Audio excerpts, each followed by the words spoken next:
Oke, assalamualaikum warahmatullahi taala wabarakatuh. Di sini saya akan memaparkan tentang rancangan pembangunan pelabuhan perikanan yang rencananya akan dibangun di Benoa dan Pasar Bali. Perkenalkan, saya Alifia Husin, mahasiswa aktif program studi kimia UIN Malang. Pada kesempatan ini akan memberikan sedikit rancangan saya terkait analisis AMDAL dari rancangan pembangunan pelabuhan perikanan, yang mana hal ini merupakan tugas ujian akhir semester dari mata kuliah AMDAL. Saya berterima kasih kepada seluruh perhatian yang diberikan dan waktu yang diluangkan untuk melihat presentasi ini. Saya juga mohon maaf apabila banyak kesalahan pada apa yang saya sampaikan nanti. Mari kita mulai. Latar belakang mengapa saya ingin membangun atau membuat rancangan pembangunan dari pelabuhan perikanan. Nah, pangkalan pendaratan ikan adalah tempat berlabuh atau bertambahnya pendahuluan kapal atau kapal perikanan guna mendapatkan hasil tangkapannya, memuat pembekalan kapal serta sebagian basis kegiatan produksi, pengolahan, pemasaran ikan, dan pembinaan masyarakat perikanan. Tempat pendaratan ikan adalah tempat nelayan mendaratkan hasil tangkapan atau merupakan pelabuhan perikanan skala kecil menurut Lubis 2012. Menurut Direktorat Jenderal Perikanan Departemen Pertanian, pelabuhan perikanan adalah pelabuhan yang secara khusus menampung kegiatan masyarakat perikanan baik dilihat dari aspek produksi, pengolahan maupun aspek pemasaran. Tujuan dari pembangunan pelabuhan perikanan ini adalah yang pertama, meningkatkan produksi dan produktivitas serta meningkatkan nilai tambah usaha perikanan tangkap guna menyediakan dan kecukupan ketahanan pangan khususnya yang berasal dari protein hewani. Yang kedua, meningkatkan pemberdayaan nelayan terutama nelayan skala kecil, masyarakat pesisir serta pelaku usaha lain yang terkait dengan kegiatan usaha perikanan tangkap. Yang ketiga, penyediaan dan penyerapan lapangan kerja baik secara langsung maupun tidak langsung dengan kegiatan usaha perikanan tangkap. Yang keempat, mempercepat pertumbuhan ekonomi di sekitar pelabuhan perikanan dan daerah setempat serta meningkatkan efek domino terhadap pertumbuhan dan pengembangan ekonomi sektor lainnya. Yang kelima, meningkatkan retribusi pendapatan asli daerah PAD, devisa negara dan pemerintah negara bukan pajak PNPB lainnya. Mendukung program Gapura guna menunjukkan visi dan misi pemerintah Provinsi Denpasar serta mendukung program Manipolitan Perikanan Tangkap guna menunjang visi misi Kementerian Kelautan dan Perikanan Republik Indonesia. Selanjutnya di sini kita mempunyai diagram alir prakonstruksi. Maaf, ini agak buram ya. Nah, pada diagram alur prakonstruksi ini terdapat dua hal penting yang perlu kita perhatikan, yang ini bagian sosialisasi dan survei. Yang perlu kita lakukan. Nah, sosialisasi ini seperti yang kita ketahui, sosialisasi ini kemudian akan berlanjut ke komunikasi sosial dengan masyarakat sekitar tempat pembangunan pelabuhan perikanan. Kemudian akan menambah wawasan masyarakat karena di sana kita juga akan menjelaskan tentang manfaat dan kegunaan dari pelabuhan perikanan tersebut. Nah, kemudian ada dua opsi yang akan diberikan oleh masyarakat, yakni diterima ataupun ditolak. Apabila diterima, maka akan dilanjutkan ke proses konstruksi, dan apabila ditolak, konstruksi akan tertunda, yang mana kita akan memberikan waktu kepada masyarakat untuk mempertimbangkan kembali rencana pembangunan ini. Yang kedua adalah survei.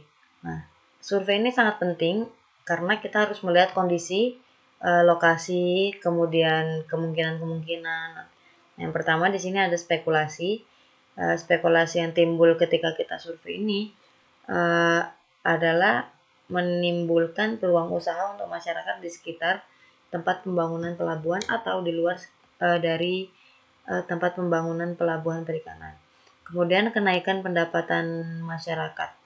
Nah, di situ ketika dia mendapatkan peluang usaha, dia akan mendapatkan kenaikan pendapatan masyarakat yang mana akan menimbulkan kesejahteraan masyarakat. Nah, kemudian selain dari spekulasi, di sini juga kita harus pengukuran dan pembebasan lahan. Nah, untuk laut, di situ kita perlu mengadakan perizinan pembangunan pelabuhan perikanan pada kepala daerah setempat atau yang berwenang. Nah, selanjutnya di sini adalah diagram alir konstruksi. Nah, konstruksi ini atau yang kita sebut pembangunan ya. Ada sebelum pembangunan kita tentu harus merekrutan tenaga kerja. Yang mana di sini menimbulkan dua hal yang perlu kita perhatikan adalah kecemburuan sosial bagi beberapa orang yang mungkin tidak diterima atau tidak direkrut untuk bekerja untuk membangun pelabuhan perikanan ini, sehingga meningkatnya kriminalitas yang mana akibat kecemburuan tadi menimbulkan niat jahat untuk melakukan sesuatu yang buruk kepada seseorang yang mungkin dia merasa cemburu gitu. Nah, kemudian di sini juga ada kemungkinan yang kedua, yakni mengurangi pengangguran. Nah, ini adalah dampak positif yang mana ketika ada peluang usaha maka akan menambah pendapatan dan mengurangi peluang kriminalitas, yang mana ketika kita ada uang kan jadi tidak kebutuhan terpenuhi, akhirnya tidak melakukan tindakan jahat seperti pencurian atau apa untuk memenuhi kebutuhan pokok sehari-hari. Nah, selanjutnya di sini ada pembangunan dan pengoperasian base camp. Base camp ini kita fungsikan untuk menyimpan material konstruksi, juga untuk aktivitas para pekerja pendatang. Jadi dari luar daerah dan tidak punya tempat tinggal, kita menyediakan base camp yang mana itu akan menghemat pengeluaran dari pekerja tersebut, juga untuk menghimpun mereka agar tetap jadi di satu tempat ya, agar tidak terjadi keterlambatan atau selainnya. Nah, penumpukan material ini bisa menyebabkan kerusakan dan kecelakaan. Ya, nama juga di gudang gitu kan ya, mungkin, atau kejatuhan material atau apa saat mengambil gitu. Nah, untuk yang aktivitas para pekerja pendatang ini menimbulkan keresahan masyarakat, yang mana kan karena orang baru yang masuk ke lingkungan mereka, akhirnya mereka tidak kenal dan akhirnya berpikir bahwa kemungkinan apapun terjadi pada stranger atau orang asing. Begitu. Nah, selain itu ada akhir pekerja-pekerja tadi yang melakukan pembangunan dan pengoperasian base camp ini otomatis mendapat pendapatan dan mengurangi pengangguran serta mengurangi peluang kriminalitas seperti yang sebelumnya sudah saya jelaskan. Yang selanjutnya adalah persiapan lahan kegiatan. Nah, di sini yang paling penting yang perlu kita perhatikan adalah pembangunan penyimpanan ikan dan pembuatan dermaga, karena di pelabuhan otomatis pasti ada dermaga kapal untuk berlabuh untuk kemudian ikannya diangkut. Untuk pembangunan penyimpanan ikannya seperti pembangunan gedung-gedung rumah-rumah biasa gitu ya. Jadi pastinya ada hamburan debu yang menyebabkan polusi udara, yang mana kemudian akan mengganggu kesehatan masyarakat. Nah, kemudian di pembuatan dermaga ini, material yang pembangunan ini kan otomatis bangunnya di atas laut ya. Jadi material pembangunan ini mencemari laut karena masuk ke dalam lautnya. Kemudian bisa juga terjadi kecelakaan pekerjaan, yang mana di situ juga dapat kita sebut dapat mengganggu kesehatan masyarakat. Nah, selanjutnya adalah mobilitas alat dan material. Nah, pasti alatnya yang digunakan tidak kecil ya.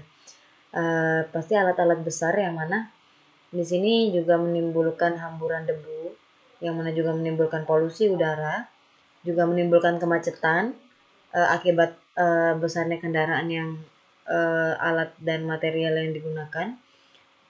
Kemungkinan kecelakaan lalu lintas karena tidak sabar menunggu alat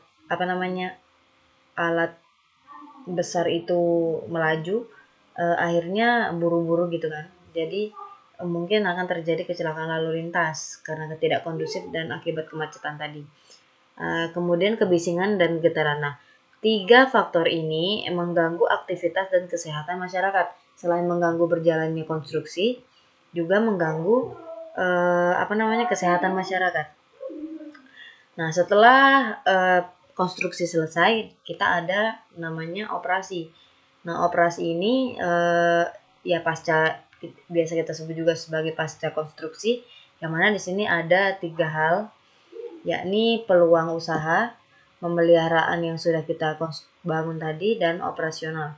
Nah, peluang usaha ini ya meningkatkan pendapatan, otomatis juga penyerapan tenaga kerja. Yang mana peningkatan pendapatan ini akan menimbulkan kesejahteraan sosial karena kebutuhan pokok terpenuhi.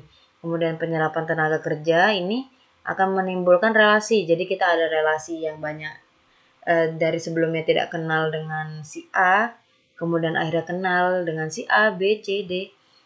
Kemudian akhirnya menimbulkan interaksi sosial yang meningkat. Nah, begitu juga dengan pemeliharaan, nanti akan terjadi juga relasi kesejahteraan sosial dan interaksi sosial yang meningkat. Nah, di sini ada operasional. Nah, operasional pelabuhan perikanan ini ketika sudah beroperasi, dia akan menyebabkan 4 aspek ini, yakni pendapatan negara meningkat karena pasti kan kita membayar pajak juga, karena ini juga merupakan lahan pemerintah, akhirnya pendapatannya juga akan masuk ke negara. Kemudian di sini ada polusi air yang dimana disebabkan oleh bahan bakar dari kapal ya, yang mana di sini akan menyebabkan laut terkontaminasi, kemudian habitat dari biota laut tercemar. Nah, bisa juga nanti ikannya mengandung logam, kepitingnya mengandung logam gitu kan. Masyarakat otomatis juga masih mencari ikan di sekitar sana untuk memenuhi kebutuhan pokok atau dimakan sehari-hari, juga bisa dijual. Nah, kemudian di sini pasti ada kebisingan kapal lalu lintas, kayak motornya pekerja, kapal datang pasti berbunyi kan, yang mana di situ akan mengganggu kenyamanan masyarakat. Dan terakhir ada polusi udara dari asap kapal, juga dari asap motor, debu juga ya, mana akan kualitas udara ini menurun, kemudian kesehatan masyarakat akan menurun. Begitulah kisaran dari hal-hal yang akan terjadi atau analisis dampak pada lingkungan yang akan terjadi apabila pembangunan perikanan ini dilaksanakan. Selain ada dampak negatif, juga pasti ada dampak positif ya, yang bisa kita lihat dari penjelasan saya tadi. Oke, mungkin hanya ini yang dapat saya paparkan. Terima kasih atas segala perhatian dan mohon maaf apabila banyak salah kata. Wassalamualaikum warahmatullahi wabarakatuh.